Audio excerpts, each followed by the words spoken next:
दुनिया की सबसे मेहरबान हस्ती रसूल खुदा सल्लल्लाहु अलैहि व आलिहि वसल्लम इंसानों के साथ साथ जानवरों की दिलजोई भी फरमाते और उन्हें इंसानों के शर से महफूज रखते थे।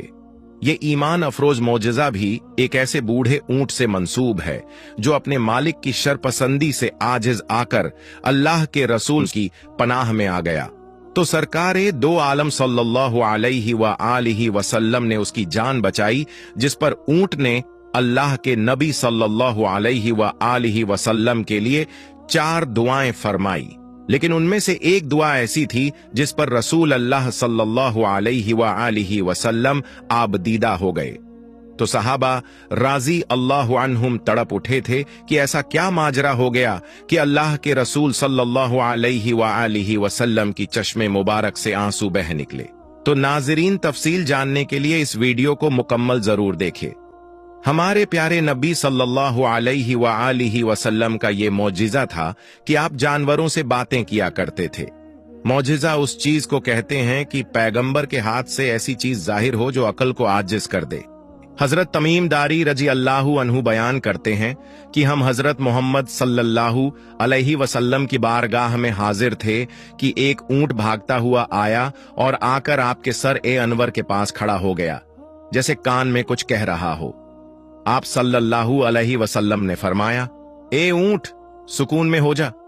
अगर तू सच्चा है तो तेरा सच तुझे फायदा देगा, और अगर तू झूठा है तो उसके लिए तुझे सजा मिलेगी।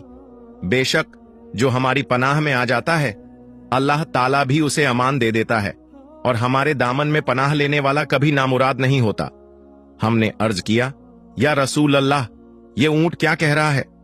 आप सल्लल्लाहु अलैहि वसल्लम ने फरमाया, इस ऊंट के मालिकों ने इसे ज़बाह कर इसके गोश्त को खाने का इरादा कर लिया था, इसलिए यह उनके पास से भागकर तुम्हारे नबी की बारगाह में फरियाद करने आया है।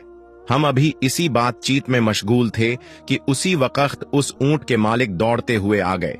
जब ऊंट ने उन्हें देखा तो वह दोबारा नबी सल्लल्लाहु अलैहि वसल्लम के सर ए मुबारक के करीब आकर आपके पीछे छिपने लगा। उन मालिकों ने अर्ज किया, या रसूल अल्लाह, हमारा यह ऊंट 3 दिन से हमारे पास से भागा हुआ था और आज हमें आपकी खिदमत में मिला है। इस पर आप सल्लल्लाहु अलैहि वसल्लम ने फरमाया, यह मेरे सामने शिकायत कर रहा है और यह शिकायत बहुत बुरी है। उन्होंने अर्ज किया, या रसूल अल्लाह, यह क्या कह रहा है?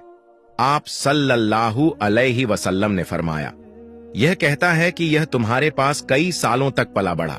जब गर्मियों का मौसम आता तो तुम इस पर सवार होकर घास और चारागाहों वाले इलाकों की ओर जाते, और जब सर्दी आती तो इसी पर सवार होकर गर्म इलाकों की तरफ सफर करते। फिर जब यह बूढ़ा हो गया तो तुमने इसे अपनी ऊंटनियों में प्रजनन के लिए छोड़ दिया। अल्लाह ताला ने तुम्हें इससे कई सेहतमंद ऊंट दिए, लेकिन अब जब यह बुढ़ापे और कमजोरी की हालत तक पहुंच गया है तो तुमने इसे ज़बाह कर इसका गोश्त खाने का इरादा कर लिया है।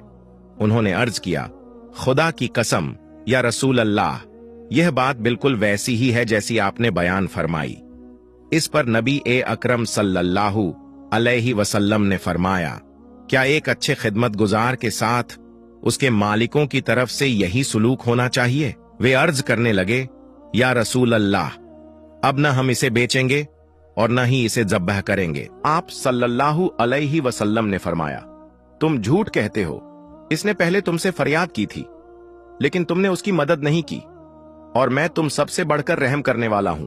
बेशक अल्लाह ताला ने मुनाफिकों के दिलों से रहमत निकाल ली है और उसे मोमिनों के दिलों में रख दिया है। फिर आप सल्लल्लाहु अलैहि वसल्लम ने उस ऊंट को उनसे 100 दिरहम में खरीद लिया और फरमाया, ए ऊंट, जा, तू अल्लाह ताला की रजा के लिए आजाद है। उस ऊंट ने नबी सल्लल्लाहु अलैहि वसल्लम के सर ए मुबारक के पास अपना मुंह ले जाकर आवाज निकाली। आप सल्लल्लाहु अलैहि वसल्लम ने फरमाया, आमीन। उसने दूसरी बार दुआ की, आपने फिर कहा, आमीन। तीसरी बार दुआ की, आपने फिर कहा, आमीन। जब उसने चौथी बार दुआ की तो आप सल्लल्लाहु अलैहि वसल्लम की आंखें भर आईं और आप रो पड़े। हमने अर्ज किया, या रसूल अल्लाह, यह ऊंट क्या कह रहा है? आप सल्लल्लाहु अलैहि वसल्लम ने फरमाया, इसने पहली बार कहा, ऐ नबी, अल्लाह ताला आपको इस्लाम और कुरान की तरफ से सबसे बेहतर बदला दे। मैंने कहा, आमीन। پھر اس نے کہا